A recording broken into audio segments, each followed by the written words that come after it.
Welcome to channel SRT Telugu lectures. మనం ఈరోజు C programmes వీడియోస్లో మన దగ్గర ఏదైనా ఒక నెంబర్ ఉంటే ఆ నెంబర్ ప్రైమ్ నెంబరా కాదా అని ఎలా చెక్ చేయాలో, దానికి సి ప్రోగ్రామ్ ఎలా రాయాలో ఈ వీడియోలో మనం డిస్కస్ చేద్దాం. మీకు కనుక వీడియో కానీ నచ్చినట్లయితే, అలాగే ఈ కంటెంట్ మీకు హెల్ప్ అవుతుంది అని అనిపిస్తే ప్లీజ్ ఈ ఛానల్ని సబ్స్క్రైబ్ చేయడం అయితే మర్చిపోవద్దు. సో బిఫోర్ ఈ ప్రోగ్రామ్ రాసే ముందు మనకి ఏంటి ప్రైమ్ నెంబర్ అంటే ఏంటో తెలియాలి. సో ప్రైమ్ నెంబర్ అంటే ఏంటి, సింపుల్గా చెప్పాలంటే ఏ నెంబర్ అయితే ఓన్లీ 1 ఇంకా సేమ్ అదే నెంబర్తో డివిజిబుల్ అవుతుందో దాన్ని ప్రైమ్ నెంబర్. అంటే ఇంకా 1 ఆ నెంబరు మనం ఏ నెంబర్కి ప్రైమ్ నెంబర్ కాదు చెక్ చేస్తున్నామో ఆ నెంబర్కి, సపోజ్ ఎన్ చెక్ చేస్తున్నాం అనుకోండి, ఎన్ ప్రైమ్ నెంబరా కాదా అని చెక్ చేస్తున్నాం అనుకోండి, ఆ నెంబరు ఆ ఎన్ నెంబరు 1 ఇంకా సేమ్ అదే నెంబర్తో మాత్రమే డివిజిబుల్ అవ్వాలి. రిమైనింగ్ వేరే ఏ నెంబర్స్తో కూడా డివిజిబుల్ అవ్వకూడదు. సో ఫ్యాక్టర్స్ ఏమేమి ఉండాలి ఆ నెంబర్కి, 1 ఆ నెంబరే. సో ఏదైనా ఒక నెంబర్ డివిజిబుల్ అవుతుంది పర్టికులర్ నెంబర్తో లేదు అని ఎలా చెప్తాము, ఆ నెంబర్ని డివైడ్ చేసినప్పుడు రిమైండర్ 0 వస్తే కంప్లీట్ డివిజిబుల్ అవుతుంది అని చెప్తాము. సో ప్రైమ్ నెంబరు ఏ నెంబర్స్తో డివిజిబుల్ అవుతుంది, 1తోనూ ఇంకా సేమ్ అదే నెంబర్తో. సో ఆ 2 నెంబర్స్తో మాత్రమే డివిజిబుల్ అయ్యే నెంబర్ని ప్రైమ్ నెంబర్ అంటారు. అంటే ఫ్యాక్టర్స్ వచ్చేసి ప్రైమ్ నెంబర్కి ఓన్లీ 2 ఫ్యాక్టర్స్ ఉంటాయి. ఒకటి వచ్చేసి 1, ఇంకొకటి సేమ్ అదే నెంబర్. సో ఇప్పుడు ప్రైమ్ నెంబర్ అంటే అర్థమైంది కదా మనకి. So for example prime numbers ఏంటి, 2, 3, 5, 7 అండ్ 11 ఇలా. సో ఇవన్నీ ప్రైమ్ నెంబర్స్ ఉంటాయి. సో ఇందులో ఏ నెంబర్ అయినా తీసుకోండి. సపోజ్ ఫర్ ఎగ్జాంపుల్ 2 1తోనూ 2/1 కంప్లీట్గా డివిజిబుల్ అవుతుంది 2 times and remainder 0. So and 2/2 1 time divisible అవుతుంది అండ్ రిమైండర్ 0. ఇంకా వేరే ఏ నెంబర్తోనైనా డివిజిబుల్ అవుతుందా, అవదు. సో అంటే ఈ 2 ఏమైంది, ఓన్లీ 1తోనూ అండ్ సేమ్ అదే నెంబర్తో డివిజిబుల్ అయింది, అందుకే 2 ఈజ్ ఎ ప్రైమ్ నెంబర్. 5 తీసుకోండి, సేమ్ 5 ఓన్లీ 1తో డివిజిబుల్ అవుద్ది 5 టైమ్స్, రిమైండర్ 0. రిమైండర్ 0 అయితేనే డివిజిబుల్, ఈ నెంబర్ ఆ నెంబర్తో డివిజిబుల్ అవుతుంది అని చెప్తాం. రిమైండర్ వేరే వచ్చింది అనుకోండి డివిజిబుల్ కాదు. సరే నెక్స్ట్ 5తోనే డివిజిబుల్ అవుతుంది, 5 1 టైం అండ్ రిమైండర్ 0. సో ఇప్పుడు 5 తీసుకున్నా సరే 5 ఏమైంది, ఓన్లీ 1తోనూ అండ్ సేమ్ అదే నెంబర్తో మాత్రమే డివిజిబుల్ అయింది. సో ఏ నెంబర్కి అయితే ఓన్లీ టూ ఫ్యాక్టర్స్ ఉంటాయో ఆ 2 ఫ్యాక్టర్స్ కూడా 1 అండ్ సేమ్ అదే నెంబర్ ఉంటుందో దాన్ని ప్రైమ్ నెంబర్ అంటారు, అలా చెప్పొచ్చు. లేదా ఏ నెంబర్ అయితే సేమ్ అదే నెంబర్తో ఇంకా 1తో మాత్రమే డివిజిబుల్ అవుతుందో ఆ నెంబర్ని ప్రైమ్ నెంబర్ అని చెప్పొచ్చు. ఎగ్జాంపుల్ ఇప్పుడు ప్రైమ్ నెంబర్ కాని నెంబర్ ఒకటి తీసుకోండి. లెట్ ఎగ్జాంపుల్ 9 తీసుకోండి. ఈ 9 దేంతో డివిజిబుల్ అవుతుంది, 1తో డివిజిబుల్ అవుతుంది 9 టైమ్స్. నెక్స్ట్ 3తో డివిజిబుల్ అవుతుంది 3 టైమ్స్. 9తో డివిజిబుల్ అవుతుంది 1 టైం. సో ఇప్పుడు ఈ 9కి ఫ్యాక్టర్స్ ఏమొచ్చినాయి, 1, 3, 9. సో ఇప్పుడు ఈ నెంబర్కి 9 నెంబర్కి ఎన్ని ఫ్యాక్టర్స్ వచ్చినాయి, 3 ఫ్యాక్టర్స్ వచ్చినాయి.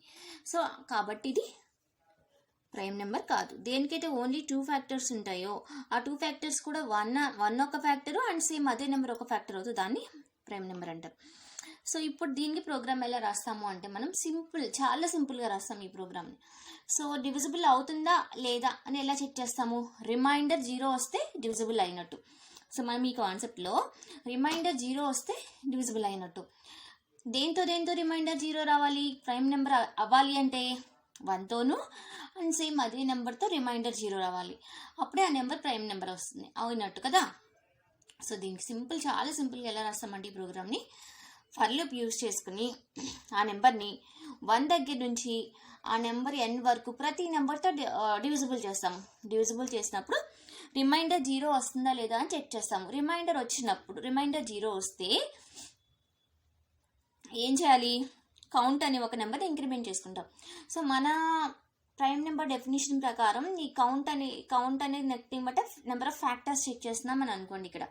So number of factors again our definition ప్రకారం ఎన్ని ఉండాలి, ఓన్లీ 2 ఉండాలి.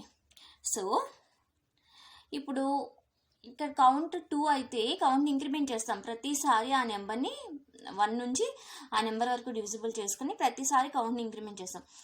లాస్ట్లో కౌంట్ చెక్ చేస్తాం. కౌంట్ 2 అయితే ప్రైమ్ నెంబర్, లేకపోతే కాదు. చూడండి ఎలా రాస్తాము.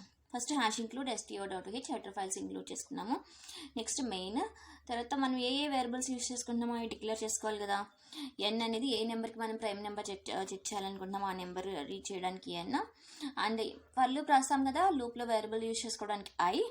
అండ్ నేను ఇప్పుడు చెప్పాను కదా ఫ్యాక్టర్స్ కౌంట్ చేస్తాము అని ఇక్కడ. సో ఆ ఫ్యాక్టర్స్ని కౌంట్ చేయడానికి సి వేరియబుల్. సో ఇంక్రిమెంట్ చేస్తూ ఉంటాం కదా, ఇది కౌంట్ వేరియబుల్ కదా, సమ్ వేరియబుల్. సో సమ్ వేరియబుల్ని ఎప్పుడు మనం జీరోతో ఇనిషియలైజ్ చేసుకోవడం అనేది బెస్ట్ ప్రాక్టీస్ అని చెప్పాను కదా, గార్బేజ్ వాల్యూస్ స్టోర్ అవ్వకుండా ఉండాలని. సో సమ్ని ఇనిషియల్గా జీరోతో ఇనిషియలైజ్ చేశాను. సో ఓకే, ఇవి వేరియబుల్స్ డిక్లరేషన్. నెక్స్ట్ నేను ఏదైనా ఒక నెంబర్ ఎంటర్ చేయాలి కదా, ప్రైమ్ నెంబర్ చెక్ చేయడానికి. ఎప్పుడు ఎంటర్ చేస్తాను, నాకు స్క్రీన్ మీద enter any number or enter number to check whether it is prime or not అని నాకు స్క్రీన్ మీద ఏదైనా మెసేజ్ కనిపిస్తే నేను ఎంటర్ చేస్తాను కదా. సో ఆ మెసేజ్ కనిపించాలంటే నేను ఎక్కడ రాయాలి దాన్ని, ప్రింట్ఎఫ్లో రాయాలి. So printf enter any number. ఎందుకు రాస్తున్నాం ఇది ప్రింట్ఎఫ్ ఎంటర్ ఎనీ నెంబర్ అని, నాకు మానిటర్ మీద ఎంటర్ ఎనీ నెంబర్ అని కనిపిస్తే అప్పుడు నేను ఏ నెంబర్కి నేను ప్రైమ్ చెక్ చేయాలనుకున్నా ఆ నెంబర్ని ఎంటర్ చేసుకోగలుగుతా. సో అలా కనిపించాలంటే దాన్ని ప్రింట్ఎఫ్లో రాయాలి. So printf enter any number రాశాను. సో నేను ఇప్పుడు సపోజ్ 5 ఇచ్చాను అనుకోండి, ఈ 5 వెళ్ళి ఒక ప్లేస్లో ఒక మెమరీ లొకేషన్లో స్టోర్ అవ్వాలి కదా, ఆ మెమరీ లొకేషన్ ఒక నేమ్ ఉండాలి కదా. సో ఏ మెమరీ లొకేషన్లో స్టోర్ అవ్వాలి అనేది నేను స్కాన్ఎఫ్తో చెప్తాను. Scanf %d %n. సో నేను ఎంటర్ చేసిన నెంబర్ అది ఇంటిజర్ నెంబర్ ఎంటర్ చేశాను కాబట్టి it's format specified is %d and అది వచ్చి ఏ లొకేషన్లో స్టోర్ అవ్వాలి, ఎన్ అడ్రస్ లొకేషన్లో స్టోర్ అవ్వాలి. సో ఎన్ వాల్యూ ఇప్పుడు 5 అనమాట. నౌ నేను ప్రైమ్ నెంబరా కాదా అని చెక్ చేయాలి. ఎలా చెప్తాము ప్రైమ్ నెంబర్ కాదా అని, దానికి ఓన్లీ 2 ఫ్యాక్టర్స్ ఉంటాయి ప్రైమ్ నెంబర్ అనే దానికి. అది ఒకటి 1, ఇంకొకటి సేమ్ అదే నెంబరు. చూడండి ఇక్కడ 5ని చెక్ చేస్తున్నాం అనుకోండి, 1తో డివిజిబుల్ అవుతుంది, సేమ్ 5తో మాత్రమే డివిజిబుల్ అవుతుంది కంప్లీట్గా. రిమైనింగ్ వేరే నెంబర్స్ డివిజిబుల్ అవ్వదు. కంప్లీట్గా డివిజిబుల్ అయింది అంటే ఫ్యాక్టర్స్ ఉన్నాయి అంటే మీనింగ్ ఏంటి, రిమైండర్ 0 రావాలి. సో నేను ఇప్పుడు ఏం చేయాలి, ఫర్ లూప్ 1 దగ్గర నుంచి స్టార్ట్ చేసి for i = 1 i <= n. So నేను ఏ నెంబర్కి చెక్ చేయాలనుకుంటున్నానో అంతవరకు కూడా ఏం చేస్తాను, if n modulus operator i = 0 అంటే ఏంటి, నేను n iతో డివిజిబుల్ చేస్తే రిమైండర్ 0 వస్తుందా అని చెక్ చేయాలి. రిమైండర్ 0 వస్తుంది, నథింగ్ బట్ ఏంటి, కంప్లీట్ డివిజిబుల్ అయింది. కంప్లీట్ డివిజిబుల్ అయింది నథింగ్ బట్ ఫ్యాక్టరే. అంటే 1 దగ్గర నుంచి ఆ నెంబర్ వరకు ఇంక్రిమెంట్ చేసుకుంటే ప్రతి నెంబర్ని చెక్ చేసుకుంటున్నాం. సపోజ్ ఇప్పుడు 5 కదా మన ఎన్ను, అంటే 1 నుంచి 5 వరకు చెక్ చేయాలి ప్రతిసారి. ఏం చేయాలి, ఈ 5తో ఫస్ట్ ఇటరేషన్లో చూడండి, i value 1, n value 5, 1 <= 5 condition true కదా. లూప్లోకి వస్తుంది. లూప్లోకి వచ్చి ఏం చేస్తుంది, n మాడ్యులస్ ఆపరేషన్ i = 0నా, ఇక్కడ n వాల్యూ ఎంత 5, i వాల్యూ ఎంత 1. సో 5 మాడ్యులస్ 1 = 0నా అని చెక్ చేస్తుంది. 0నే కదా, 5ని 1 డివిజిబుల్ అవుతుంది 5 టైమ్స్. సో అప్పుడు కౌంట్ అనేదాన్ని ఇంక్రిమెంట్ చేస్తున్నాం. ఓకే, ఇది 1 ఇటరేషన్. సో ఇంక్రిమెంట్ చేసి అగైన్ ఏం చేస్తుంది, i++. ఇప్పుడు i వాల్యూ 2 అవుతుంది.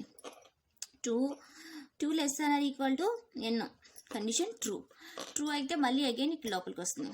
అగైన్ 5 మాడ్యులస్ ఆపరేషన్ 2 = 0నా అని చెక్ చేస్తుంది. కాదు కదా, 5ని 2తో డివిజిబుల్ చేస్తే రిమైండర్ ఎంత వస్తుంది, 2 2s 4 remainder 1. So remainder = 1 = 0 condition not. Remainder 0నా అని చెక్ చేస్తున్నాయి. ఇక్కడ రిమైండర్ 1 వచ్చింది 5ని 2తో డివిజిబుల్ చేసినప్పుడు. అప్పుడు కౌంట్ నేమి ఇంక్రిమెంట్ చేయము. అగైన్ i++ అవుతుంది. i వాల్యూ ఏమవుతుంది, 3 అవుతుంది. అగైన్ సేమ్ 3తో డివిజిబుల్ చేసినప్పుడు 5ని రిమైండర్ ఏమొస్తుంది, 2 వస్తుంది. 2 ≠ 0 అంటే కౌంట్ ++ అవుతుంది.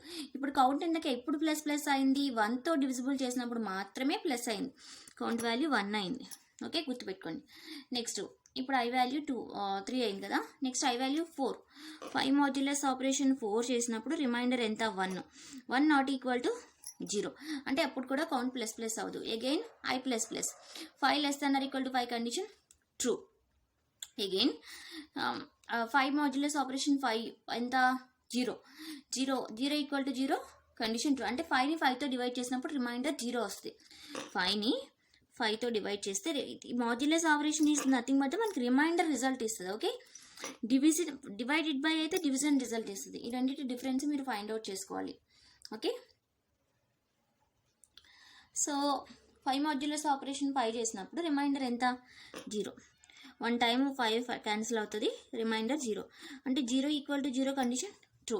0 వచ్చినప్పుడు ఏమవ్వాలి? కౌంట్ ఇంక్రిమెంట్ అవ్వాలి. ఇందాక ఆల్రెడీ 1తో డివైడ్ చేసినప్పుడు ఒకసారి ఇంక్రిమెంట్ అయింది, ఇప్పుడు 5తో డివైడ్ చేసినప్పుడు కూడా ఒకసారి ఇంక్రిమెంట్ అయింది. 1 + 1 = 2, కౌంట్ 2 అయింది. 2 అయితే ఇప్పుడు again i plus plus, I value ఇప్పుడు 5 కదా, 5 ప్లస్ ప్లస్ చేస్తే 6 అవుతుంది. 6 <= n వాల్యూ ఎంత? 5, condition false. So for loop బయటకు వచ్చేసి ఇప్పుడు కౌంట్ చెక్ చేస్తాం. మన ప్రైమ్ నెంబర్ డెఫినేషన్ ప్రకారం ఈ count is nothing but so count 2 అయితేనే మనకి ఇచ్చిన నెంబర్ ఆఫ్ ఫ్యాక్టర్స్ 2 అయినట్టు, 2 అయితేనే ప్రైమ్ నెంబర్. సో ఫైనల్గా సీని చెక్ చేస్తాం. If C equal to printf % d is a prime number, % is nothing but n మనం తీసుకున్న number, 5 is a prime number.